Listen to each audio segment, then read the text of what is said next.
Hello students, how are you? This is Mallikarjun, Assistant Professor, Department of Commerce. In today's session, we will see the components of Competition Act 2002. This is a topic under the subject Business Law for BBM third semester.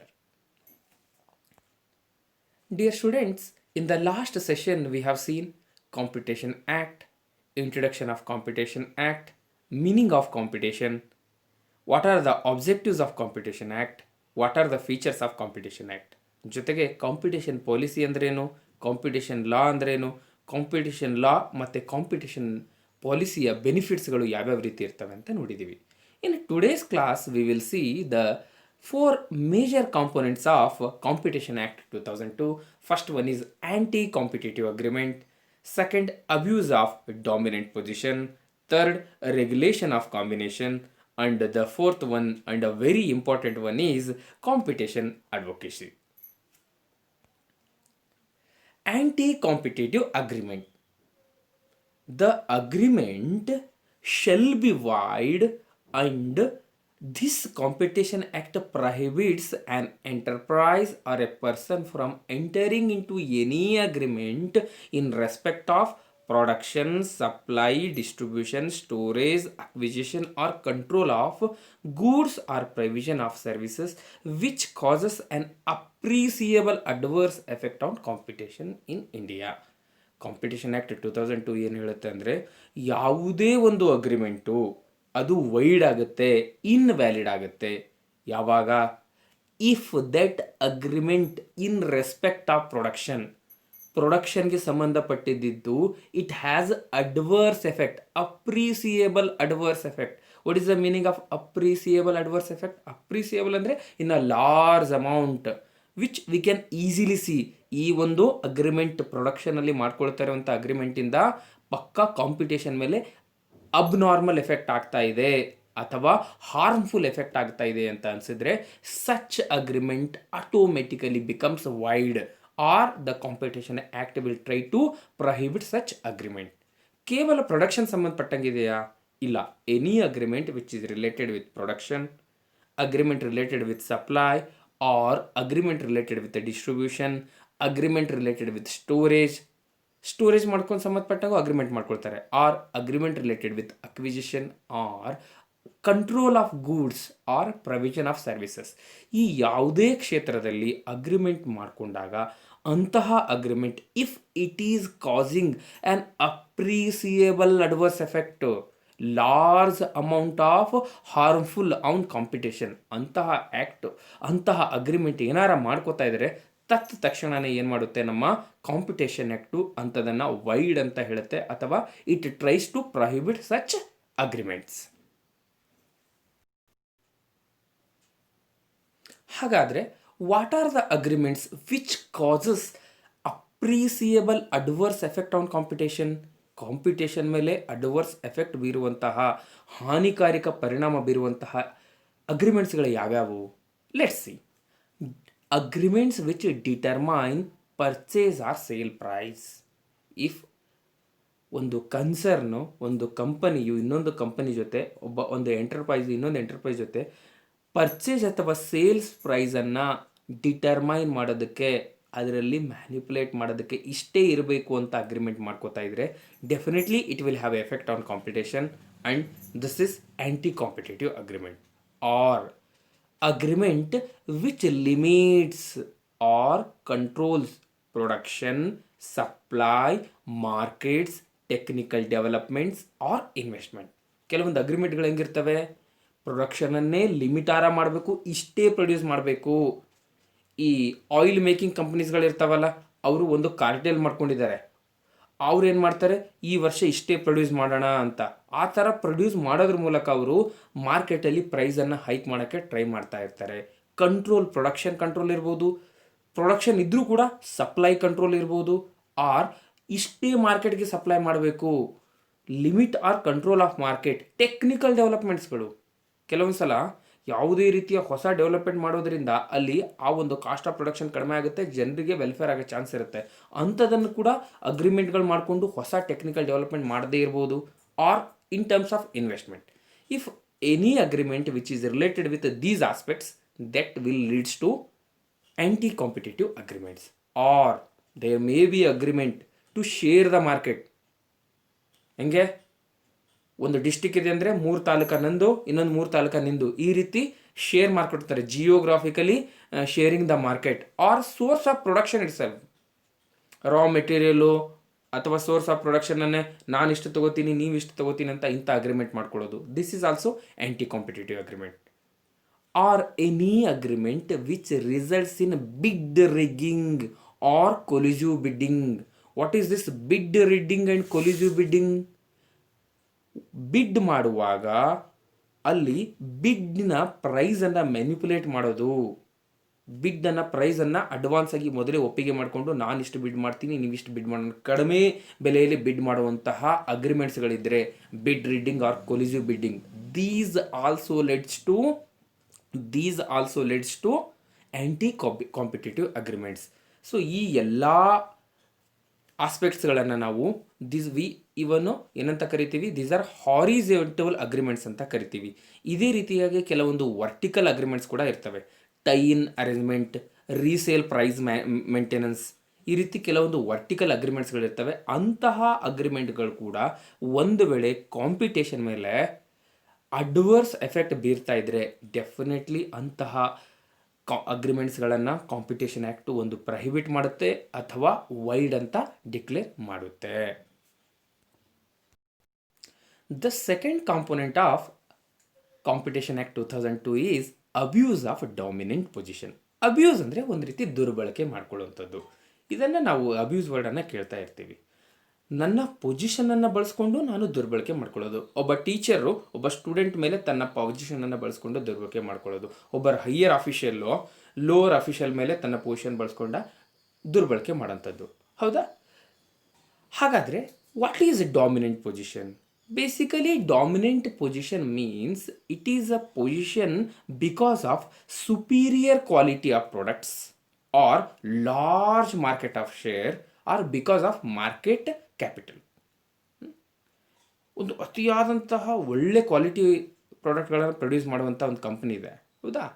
Let's take in telecom ಇಂಡಸ್ಟ್ರಿಯಲ್ಲಿ ಜಿಯೋ ಮತ್ತು ಏರ್ಟೆಲ್ಗಳು, specially Jio, it has quality service ಕೊಡ್ತಾ ಇದೆ. So definitely it's having a dominant position in the market. ಅಂತಹ dominant ಪೊಸಿಷನನ್ನು abuse ಮಾಡ್ಕೋತಾ ಇದೆ ಅಂದಾಗ that will lead to anti competitive ಆಗುತ್ತೆ. ಇಂಥವನ್ನು ನಮ್ಮ ಕಾಂಪಿಟೇಷನ್ ಆ್ಯಕ್ಟು ಪ್ರೊಹಿಬಿಟ್ ಮಾಡುತ್ತೆ. ಒಂದು ಕಂಪನಿ ಡಾಮಿನೆಂಟ್ ಆಗಿರೋದು ಅಬ್ಯೂಸ್ ಅಲ್ಲ, ಡಾಮಿನೇಟ್ ಆಗಿರೋದು ತಪ್ಪಲ್ಲ, ಲಾರ್ಜ್ ಮಾರ್ಕೆಟ್ ಶೇರ್ ಇರೋದು ತಪ್ಪಲ್ಲ, ಕ್ವಾಲಿಟಿ ಗೂಡ್ಸ್ಗಳು ಪ್ರೊಡ್ಯೂಸ್ ಮಾಡೋದು ತಪ್ಪಲ್ಲ. But if it is using dominance is not a matter of concern. If it is using its dominance for curtailing ಕಾಂಪಿಟೇಷನನ್ನು ನಿಯಂತ್ರಣ ಮಾಡಲಿಕ್ಕೆ ಪ್ರಯತ್ನ ಮಾಡಿದರೆ definitely that is abuse. So what are the situations which can be called as abuse of dominance? Let's see one by one. One is impose unfair or discriminatory purchase or sale price. ನಾನೇ dominant ಇದ್ದೀನಿ ಮಾರ್ಕೆಟಲ್ಲಿ ಅಂತ ಅಂದ್ಕೊಂಡು ಏನು ಮಾಡುತ್ತೆ, ಆ ಒಂದು dominant position ಉಪಯೋಗ ಮಾಡಿಕೊಂಡು unfair or discriminatory purchase or sale price ಮಾಡುತ್ತೆ. ಡಿಸ್ಕ್ರಿಮಿನೇಟರಿ ಅಂದರೆ ಅದು ಮನಸ್ಸು ಬಂದಂಗೆ ಸ್ವ ಇಚ್ಛೆಯಿಂದ ಸಿಕ್ಕಾಪಟ್ಟೆ ಜಾಸ್ತಿ ಆಧಾರ ಮಾಡ್ಬೋದು, ಸಿಕ್ಕಾಪಟ್ಟೆ ಕಡಿಮೆ ಆಧಾರ ಮಾಡುವಂಥದ್ದು. ಸೇಲ್ಸ್ ಪ್ರೈಸ್ ಇರ್ಬೋದು, ಪರ್ಚೇಸ್ ಪ್ರೈಸ್ ಇರ್ಬೋದು. ಆ್ಯಕ್ಚುಲಿ ಇನ್ 2016 ಜಿಯೋ ಮಾಡಿದ್ದು ಕೂಡ ಒಂದು ರೀತಿ ತನ್ನ ಡಾಮಿನೆಂಟ್ ಪೊಸಿಷನ್ ಬಳಸ್ಕೊಂಡ್ಬಿಟ್ಟು ಪ್ರೈಸನ್ನು ತುಂಬ ಕಡಿಮೆ ಮಾಡಿದ್ದು. It's one type of abuse of ಡಾಮಿನೆನ್ಸೇ ಆಗುತ್ತೆ. ಇವಾಗ ಜಿಯೋಮಿ ಕಂಪ್ನಿಯವರು ಎಲ್ಲ ಸ್ಮಾರ್ಟ್ಫೋನ್ಗಳು 10,000 ಇದ್ದರೆ ಅವರು 5,000 ಕೊಡ್ತಾ ಇದ್ದಾರೆ ಮಾರ್ಕೆಟಲ್ಲಿ. ಅವರು ಇವಾಗ ಸ್ಮಾರ್ಟ್ಫೋನಲ್ಲಿ ಲೀಡರು. ಅವರು ಏನಾರ ಸೇಲ್ಸ್ ಪ್ರೈಸ್ಗಳು ಸಿಕ್ಕಾಪಡೆ ಕಡಿಮೆ ಮಾಡ್ತಾ ಇದ್ದಾರೆ, it's nothing but it is abuse of dominant position. Next, if that by using that company, if it is limiting its production or limiting markets or limiting technical development, ತನ್ನ dominant position ಇದೆ ಅಂತ ಪ್ರೊಡಕ್ಷನನ್ನು ಕಡಿಮೆ ಮಾಡ್ತಾ ಇದೆ, ಅಥವಾ ಕೆಲವೊಂದು ಮಾರ್ಕೆಟ್ಗಳಿಗೆ ಮಾತ್ರ supply ಮಾಡ್ತಾ ಇದೆ, ಅಥವಾ ಟೆಕ್ನಿಕಲ್ ಡೆವಲಪ್ಮೆಂಟ್ ಮಾಡ್ತಾ ಇಲ್ಲ, ಅದರಿಂದ ಒಂದು ವೇಳೆ ಜನರಿಗೆ ವೆಲ್ಫೇರ್ ಆಗ್ತಾ ಇಲ್ಲ, ಕಾಂಪಿಟೇಷನ್ ಕಡಿಮೆ ಆಗ್ತಾ ಇದೆ ಅಂದರೆ it's nothing but abuse of dominance. Limiting the production or limiting the market or limiting technical development. Denies market access. ನೋಡ್ರಿ, ಮಾರ್ಕೆಟಲ್ಲಿ ಡಾಮಿನೇಟ್ ಇದ್ದವ್ರು ಹೆಂಗೆ ಮಾಡ್ತಾರೆ, ಸ್ಪೆಷಲಿ ನೀವು ಪ್ರಾವಿಷನ್ ಸ್ಟೋರಲ್ಲೆಲ್ಲ ನೋಡ್ಬೋದು, 4 ದೊಡ್ಡ ದೊಡ್ಡ ಪ್ರಾವಿಷನ್ ಸ್ಟೋರ್ ಇದ್ದರೆ ಹೊಸಬ್ನ ಯಾರು ಒಂದು ಹೊಸ ಅಂಗಡಿ ಹಾಕಬೇಕಾಗಿತ್ತಂದರೆ they will not deny market only. ಒಬ್ಬ ಹೊಸ ಪ್ಲೇಯರ್ಗೆ ಮಾರ್ಕೆಟೇ ಬಿಡೋದಿಲ್ಲ. ಅಥವಾ ಈ ಬೆಂಗಳೂರಲ್ಲೆಲ್ಲ ಫುಟ್ಪಾತಲ್ಲೇ ನೋಡಬೇಕು, ಐಟಮ್ಸ್ ತೊಗೊಳಿದ್ರೆ ಒಂದು ಟಚ್ ಮಾಡಿದ ತಕ್ಷಣನೇ ನೀನು ಇಲ್ಲೇ ತೊಗೋಬೇಕು, ಇಲ್ಲಾಂದರೆ ಬೇರೆ ಕಡೆ ತೊಗೊಳ್ಳಲ್ಲ ಅಂತ ಹೇಳ್ತಾರೆ. It's nothing but A dominant position. Based on the dominant position they are denying market access. ಹೊಸ ಪ್ಲೇಯರ್ಗಳಿಗೆ ಮಾರ್ಕೆಟ್ಗೆ ಒಳಗೆ ಎಂಟ್ರಿ ಕೊಡೋಕ್ಕೆ ಬಿಡ್ತಾ ಇಲ್ಲ. ಇದು ಕೂಡ abuse of dominant position. Another factor which leads to abuse of dominant position is uses dominant position in one relevant market to protect other relevant market. ಕೆಲವೊಂದು ಸಲ ತನ್ನ ಡಾಮಿನೆಂಟ್ ಪೊಸಿಷನ್ ಬಳಕೊಂಡು ಕೆಲವೊಂದು ಕಂಪನಿಗಳು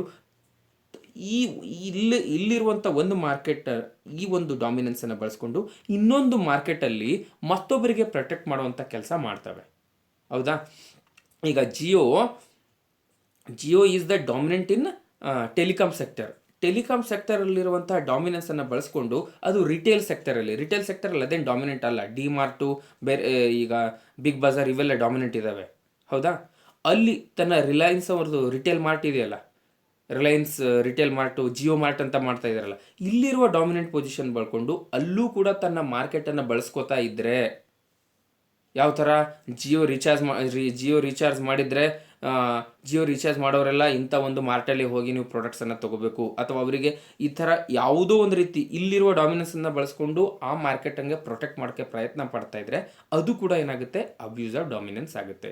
so these are the 4 situations which leads to dominant position.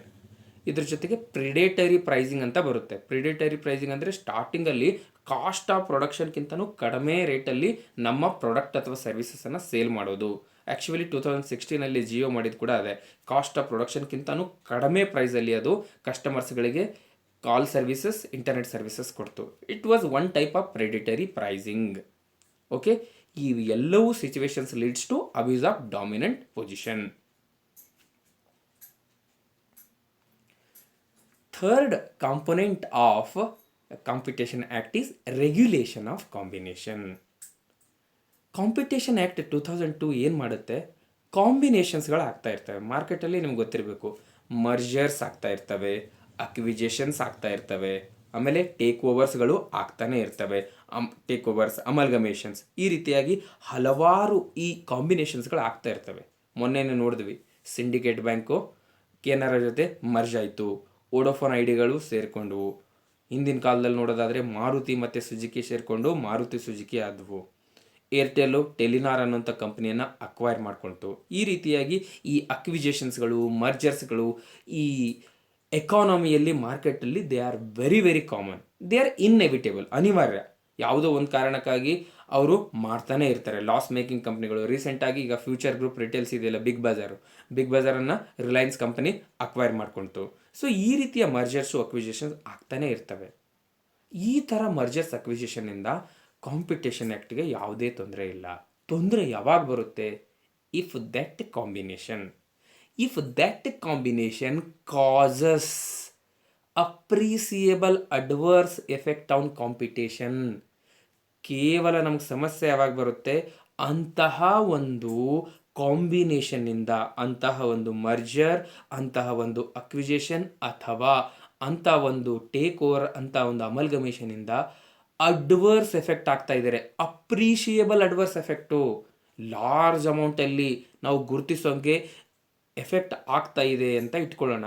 ಅಂತಹ ಒಂದು combination ಏನಾಗುತ್ತೆ, automatically that will be void according to competition act. ಉದಾಹರಣೆಗೆ ಮಾರ್ಕೆಟಲ್ಲಿ 2 ಪ್ಲೇಯರ್ ಇರೋದು ಟೆಲಿಕಾಮ್ ಇಂಡಸ್ಟ್ರಿಯಲ್ಲಿ, ರಿಲಯನ್ಸ್ ಮತ್ತು ನಮ್ಮ ಜಿಯೋ ಮತ್ತು ಭಾರತಿ ಏರ್ಟೆಲು. ಇನ್ ಕೇಸ್ ಇವೆರಡೂ ಕಂಪ್ನಿಗಳು ಮರ್ಜ್ ಆಗಿಬಿಟ್ರೆ ಕಸ್ಟಮರ್ಸಿಗೆ ಗತಿ. 499 ರೀಚಾರ್ಜ್ ಮಾಡೋಕ್ಕೆ ಕೇಳ್ತಾ ಇದ್ದಾರೆ, 1099 ರೀಚಾರ್ಜ್ ಮಾಡ್ರಪ್ಪ ಡೈಲಿ 1 GB ಬೇಕಂದರೆ. That will directly lead to adverse effect on competition.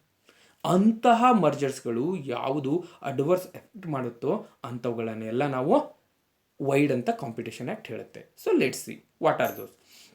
Acquisition of 1 or more enterprises by 1 or more persons or merger or amalgamation of enterprises is a combination if it meets jurisdictional threshold based on total value of assets or turnover. ಯಾವುದ ಯಾವ ಮರ್ಜರ್ಸ್ಗಳು, ಯಾವ ಅಕ್ವಿಜೇಷನ್ಸ್ಗಳು, ಯಾವ ಅಮಲ್ಗಮೇಷನ್ಸ್ಗಳಿಗೆ ನಮ್ಮ competition act prohibit ಮಾಡಿದೆ ಅಥವಾ ಅದನ್ನು ಏನಂತ ಕರೆದಿದೆ, ಈ ಕಾಂಬಿನೇಷನ್ ಅಂತ ಕರೆದಿದೆ ಅಂದರೆ ಅದಕ್ಕೆ ಅದರದೇ ಅಂತ ಒಂದು ಥ್ರೆಶ್ ಲಿಮಿಟ್ ಅಂತ ಕೊಟ್ಟಿದ್ದಾರೆ, ಒಂದು ಸೀಲಿಂಗು. ತೀರಾ 100 ಕೋಟಿ ಮತ್ತು ಇನ್ನೊಂದು 100 ಕೋಟಿ ಇರುವಂಥ ಎರಡು ಮರ್ಜರ್ಗಳಾಗೋದ್ರಿಂದ ಮಾರ್ಕೆಟಲ್ಲಿ ಏನು ಎಫೆಕ್ಟ್ ಆಗೋದಿಲ್ಲ.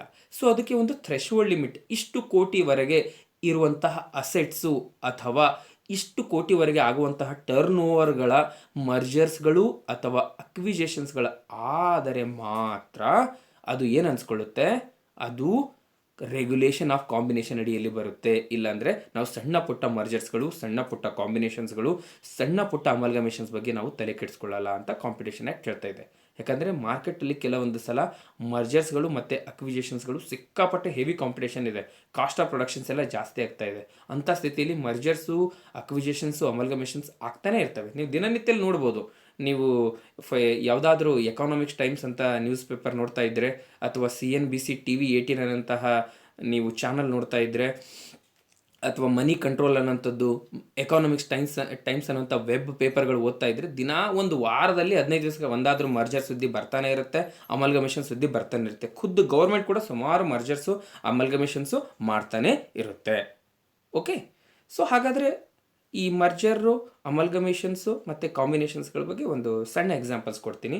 ಮರ್ಜರ್ಸ್ಗೆ ಎಕ್ಸಾಂಪಲ್, ರೀಸೆಂಟ್ ಎಕ್ಸಾಂಪಲ್ ಅಂದರೆ ಸಿಂಡಿಕೇಟ್ ಬ್ಯಾಂಕು ಕೆನರಾ ಜೊತೆ ಮರ್ಜ್ ಆಯಿತು. ಓಕೆ, ಇಲ್ಲಿ ಕೆನರಾ ತನ್ನ ಅಸ್ತಿತ್ವವನ್ನು ಉಳಿಸ್ಕೊಳ್ತು. This is merger.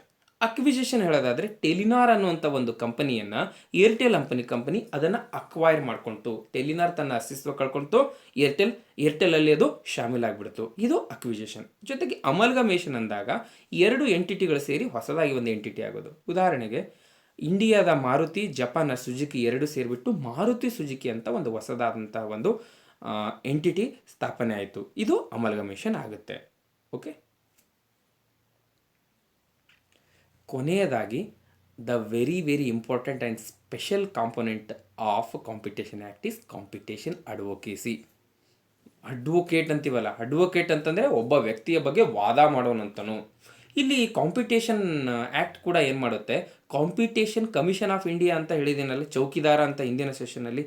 ಆ ಕಾಂಪಿಟೇಷನ್ ಕಮಿಷನ್ ಆಫ್ ಇಂಡಿಯಾ ಏನು ಕೆಲಸ ಮಾಡುತ್ತಂದರೆ it tries to create a culture of competition. Bharat ದೇಶದಲ್ಲಿ ವಿದಿನ್ ಇಂಡಿಯನ್ ಮಾರ್ಕೆಟ್ ಇದು ಅಡ್ವೊಕೇಟ್ ಮಾಡುತ್ತೆ. ಕಾಂಪಿಟೇಷನ್ ಮಾಡ್ರಪ್ಪ, ಟೆಲಿಕಾಂ ಸೆಕ್ಟರಲ್ಲಿ ಕಾಂಪಿಟೇಷನ್ ಇಲ್ಲ, ಕಾಂಪಿಟೇಷನ್ ಮಾಡಿರಿ. FMCG ಸೆಕ್ಟರಲ್ಲಿ ಕಾಂಪಿಟೇಷನ್ ಇಲ್ಲ, ಕಾಂಪಿಟೇಷನ್ ಮಾಡಿರಿ. IT ಸೆಕ್ಟರಲ್ಲಿ ಕಾಂಪಿಟೇಷನ್ ಇಲ್ಲ, ಕಾಂಪಿಟೇಷನ್ ಮಾಡಿರಿ. ಈ ರೀತಿ it try to create a culture of competition. ಈ ಒಂದು ಕಾಂಪಿಟೇಷನ್ ಕಮಿಷನ್ ಆಫ್ ಇಂಡಿಯಾಗೆ ಎಲ್ಲೆಲ್ಲಿ ಕಾಂಪಿಟೇಷನ್ ಇಲ್ಲ ಅಂತ ಅನಿಸುತ್ತೋ ಅಲ್ಲೆಲ್ಲ ಕಾಂಪಿಟೇಷನನ್ನು ಪ್ರಮೋಟ್ ಮಾಡುತ್ತೆ ಮತ್ತು ಸಸ್ಟೇನ್ ಆಗಿರೋಂಗೆ ನೋಡಿಕೊಳ್ಳುತ್ತೆ. ಜೊತೆಗೆ CCI competition commission of India participates in reviewing of laws related to competition. Bharat ದೇಶದಲ್ಲಿ ನಾನು ಹೇಳಿದೆ MRTP ಆ್ಯಕ್ಟ್ ಇತ್ತು ಅಂತ, ಅದು ಡ್ರೆಕೋನಿಯನ್ ಆ್ಯಕ್ಟ್ ಅಂತ ಕರಿತಾ ಇದ್ರು, ಒಂಥರ ಖಳನಾಯಕ ಅಂತರ. ಇಂಡಿಯಾದಲ್ಲಿ ಕಾಂಪಿಟೇಷನ್ನ ಹೊರಡೆ ಹೋಗ್ಬಿಟ್ಟಿತ್ತು ಅನ್ನೋ ರೀತಿ ಹೇಳ್ತಿದ್ರು. ಅಂತಹ ಆ್ಯಕ್ಟ್ಗಳನ್ನು ರಿವ್ಯೂ ಮಾಡಿ ಅದರಲ್ಲಿ ಏನಾರ ಚೇಂಜಸ್ ತರಬಹುದಾ ಅಂತ it suggest to government of India. Finally government of India only make new law, the suggestions will be given by CCI. ಯಾಕಂದರೆ ಇದಕ್ಕೆ ಕಾಂಪಿಟೇಷನ್ ಅಡ್ವೊಕೇಸಿ ಅಂತ ಒಂದು ವಿಶೇಷವಾದಂಥ ಅಧಿಕಾರ ಕೊಟ್ಟಿದ್ದಾರೆ. The commission assumes the role of competition advocate. ಸರ್ಕಾರದ ಜೊತೆ ವಾದ ವಿವಾದ ಮಾಡುವಾಗ ಇಂತಿಂಥ ಕ್ಷೇತ್ರದಲ್ಲಿ ಕಾಂಪಿಟೇಷನ್ ಇಲ್ಲ ಇದೆ ಅಂತ it will act like competition advocate. ಜೊತೆಗೆ CCI prepares measures for the promotion of competition. CCI ಏನು ಮಾಡುತ್ತೆ, ಯಾವ ಮೆಜರ್ಸ್ಗಳು ತೊಗೊಳ್ಳೋದ್ರಿಂದ ಕಾಂಪಿಟೇಷನ್ ಜಾಸ್ತಿ ಆಗುತ್ತೆ ಅಂತ ಅಂಥ ಮೆಜರ್ಸ್ಗಳನ್ನು ತೊಗೊಳ್ಳಿಕ್ಕೆ ಪ್ರಯತ್ನ ಮಾಡುತ್ತೆ. ಜೊತೆಗೆ ಕಾಂಪಿಟೇಷನ್ ಬಗ್ಗೆ ಇದು ಅವೇರ್ನೆಸ್ ಕೂಡ ಕೊಡುತ್ತೆ. TVಯಲ್ಲಿ ಪ್ರೋಗ್ರಾಮ್ಗಳು ಮಾಡೋದ್ರ ಮೂಲಕ, ಸೆಮಿನಾರ್ಸ್, ವೆಬಿನಾರ್ಸ್ಗಳೆಲ್ಲ ಮಾಡೋದ್ರ ಮೂಲಕ, ಪ್ಯಾಂಪ್ಲೆಟ್ಸ್ಗಳು ಹಂಚೋದ್ರ ಮೂಲಕ ಇದು ಕಾಂಪಿಟೇಷನ್ ಕುರಿತು ಜನರಿಗೆ ಅವೇರ್ನೆಸ್ ಕೊಡುತ್ತೆ. ಬೇರೆ ಬೇರೆ ಫರ್ಮ್ಸ್ಗಳಿಗೆ, ಕಂಪನೀಸ್ಗಳಿಗೆ ಅವೇರ್ನೆಸ್ ಕೊಡೋಂಥ ಪ್ರಯತ್ನ ಮಾಡುತ್ತೆ. Dear students, till now we have studied the 4 very important components of Competition Act 2002. First one was anti-competitive agreement, second was abuse of dominance, third was regulation of combination, and fourth was competition advocacy. ಹೌದಾ? ಈ 4 ವಿಷಯಗಳ ಬಗ್ಗೆ ನಾವು study ಮಾಡಿದ್ದೀವಿ. ಈ 4 ವಿಷಯಗಳ ಬಗ್ಗೆ ಇನ್ನೂ ಹೆಚ್ಚಿನ ಮಾಹಿತಿ ಬೇಕಾದರೆ ಈಗಾಗಲೇ ನಿಮ್ಮ ಸ್ಕ್ರೀನ್ ಮೇಲೆ ನಿಮಗೆ ರೆಫರೆನ್ಸ್ ಬುಕ್ಗಳು ಮತ್ತು ಲಿಂಕ್ಸ್ಗಳು ಕಾಣಿಸ್ತಾ ಇದ್ದಾವೆ. ಜೊತೆಗೆ ನಿಮಗೆ ನೀಡಿರುವಂಥ ನೋಟ್ಸಲ್ಲಿ ಹೆಚ್ಚಿನ ಮಾಹಿತಿ ಇದೆ. ಅದನ್ನು ಓದಿಕೊಳ್ಳೋದ್ರ ಮೂಲಕ ನೀವು ಹೆಚ್ಚಿನ ವಿಷಯವನ್ನು ನೀವು ಸಂಗ್ರಹ ಮಾಡ್ಬೋದು. ಮುಂದಿನ ಸೆಷನಲ್ಲಿ ನಾವು ಕನ್ಸ್ಯೂಮರ್ ಪ್ರೊಟೆಕ್ಷನ್ ಆ್ಯಕ್ಟ್ 1986 ಕುರಿತು ಅದರ ಬ್ಯಾಕ್ಗ್ರೌಂಡು ಹಾಗೆ ಅದು ಯಾಕೆ ಬಂತು, ಅದರ ಹಿನ್ನೆಲೆ ಏನು ಅಂತ ಮುಂದಿನ ಸೆಷನಲ್ಲಿ ನೋಡೋಣ. ವಿಡಿಯೋ ನೋಡಿದಂತಹ ತಮಗೆಲ್ಲರಿಗೂ ಧನ್ಯವಾದಗಳು. Thank you.